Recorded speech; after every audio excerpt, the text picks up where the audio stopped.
You ever notice how some interviews just feel lit and others feel like you're sitting in the room with the person? That's not just the camera lenses, that's how the cinematographers shaped the light. Here, let's get into it. On this shoot, my goal was to keep the lighting feel supernatural. Almost as if you're just in the room and it's giving them the key on their face. But it actually takes a whole lot more light than you think. But more on that in a minute. First, some coffee. Rotisserie, no, the roastery. City of Fountains bun.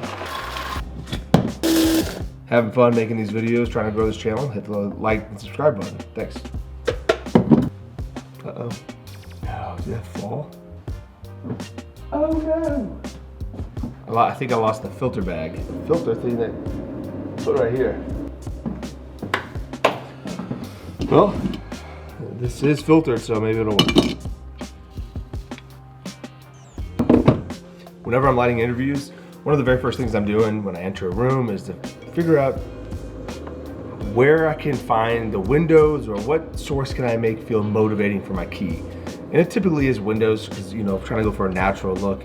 And if it is having to be house lights or maybe it's a kitchen island light or something that you're using as your motivated source light, it's just about finding, you know, the right source and going from there. But it's also matching that with whatever project you're doing.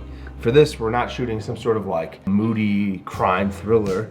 This was a soft and, you know, hard story to capture in regards to the content, but it needed to feel lit and happy, and there's breath on the other side of the situation that these folks went through. So for that, I went with larger sources, super diffused, to make this key light feel sourceless.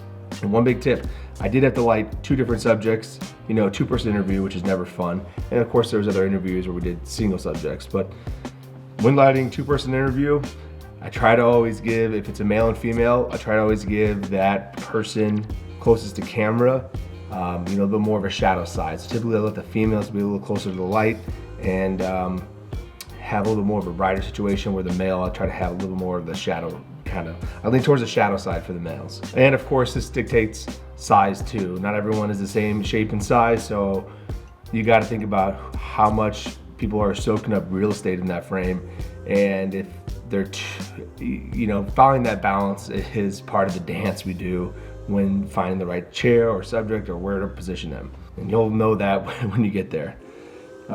Let's test this out. And one other tip is, you know, of course, everyone has their good side. Sometimes there's subjects who say, hey, I've got a rash here that I just fell skateboarding or something. Can we shoot from this side? And it's like, okay, well, I'm lit over here. But yes, we can do that. I could talk to producers before you start moving stuff, but that happens. It's great. But there's a whole lot more than just motivating the lighting and finding the right key source in the background, or, you know, using what is available in the space. It's about balancing that frame. And of course, when you've got subjects with who might be bald, that's when you gotta have that pro tip on when to take away the hair light. All right, let's get into it. I almost never shoot light directly at people. I mean, when you take a dome and you put it on your Aperture 1200D or whatever your light is with the Bones mount, and you shoot it through the dome and then into that fabric, then into the person, sure, that's not technically directly at somebody, but that level of diffusion, even on its strongest strength, doesn't have the quality of light that I'm looking for. And for this type of project, especially when you're working with someone who doesn't have a lot of hair on their head or have a lot of things to break up the light and soak it up, you're gonna look at reflections. So when lighting a one-person interview with bald, I immediately know no hair light. Let's give it that. That's how are we gonna continue to keep this natural look? I mean, if you put a light right here and I have no hair here, you're gonna immediately know, well, that's where the light's coming from. But I also don't mind if there's a natural, you know, kick or kiss from a window in the background. For that, I'll lean into it. Unless it's too strong, then you might have to flag it off. Always trying to keep it natural or motivated, especially tied to the story, is always my approach as a cinematographer. And for people who are complaining, well, I don't have enough floor space, like I said, you put a 5-foot or a 6-foot octadome, which is pretty much the only size I would consider using when you're using 1200Ds or something like that, because I want a larger, wider, softer source. You put that on an aperture or something, it takes up a lot of space. And you can actually get away with a book light in less space, especially if you do it a frog light style, where you take the light you take your bounce source, you put it in between the bounce source and then your diffusion.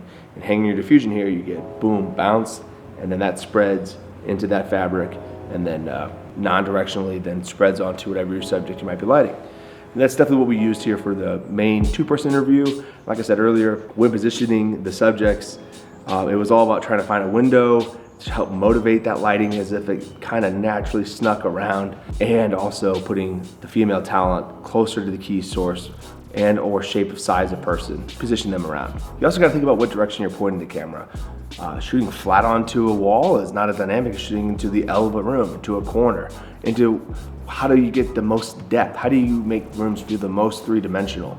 Especially for our 2-person lighting interview setup, we shot in towards the kitchen, but there was little gaps of hallway and open areas that were just beyond some of these little half walls that I wanted to make sure that the camera was wide enough to see, so that I could create little pools of light in each of these little spaces so that the room felt more three-dimensional.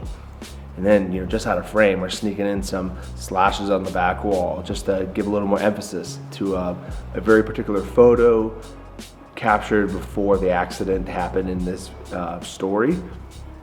To kind of draw the viewer's attention just slightly. And then during the interviews, we even had our B camera on Dana Dolly on a zoom, racking focus towards that photo and back to them when the narration and what they were talking about felt appropriate. When they were referencing the child in that photo, boom, rack focus to it. Sorry if you're hearing any of the rain. But here's a little pro tip on when you're shooting a 2-camera interview setup. When you're shooting a 2-person, 2-camera interview setup, one of my pro tips is throw a zoom lens on that second camera.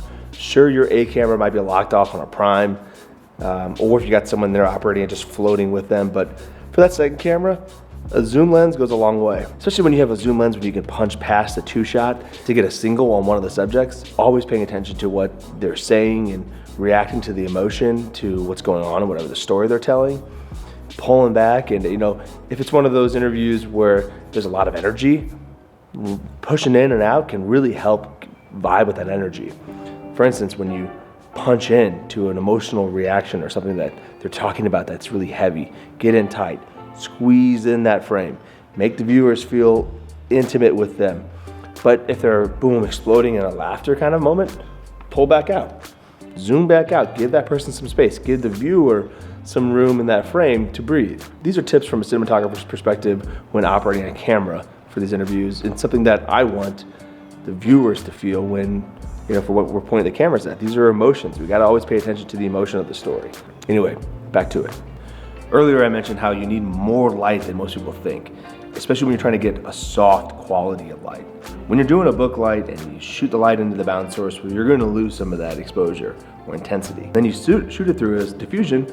Well, you've got a couple different options: quarter, half, full, muzz, all the way up to magic cloth. And depending on what kind of quality you're gonna get out of that, you're gonna lose even more of that exposure. As someone who's a big fan of full grid myself, and of course, big fan of muslin, bleached or unbleached, that's a very thick fabric that softens the light in such a way that when it spreads around a subject's face, it is nice and feels sourceless. It's one of those tricks on how to make things feel natural. Now, if you got a 2-person interview setup and you're gonna do a full body shot, you're gonna need a lot of light to be able to get it far enough away for the wrap and the key to eventually reach them at a spot where you're not only giving them a nice key to their face, but still holding the windows in the background. I'm in the business of not overexposing windows. As a cinematographer, maintaining your highlights is one of the more important things. And once a highlight is blown, I think that's a quick way to realize that you're no longer seeing something natural. You're watching a video. Videos blow out highlights. My eyes don't blow out highlights. My eyes don't always see down into the darkness of, a black room. So I think we're quicker to forgive darkness in a frame than we are to forgive what is blown out, what is totally white. So to make things feel natural, save your highlights. Use larger sources. It might take a lot more power, but find the room in the budget. And don't sleep on zoom lenses. I know they're not always as fast as certain prime lenses, and they maybe don't give you the same look, but when you're trying to make sure there's enough emotion captured in this frame, it's definitely a good trick. And if you want to see more of my work, you can check out stevencgrass.com. Thanks for watching. Peace.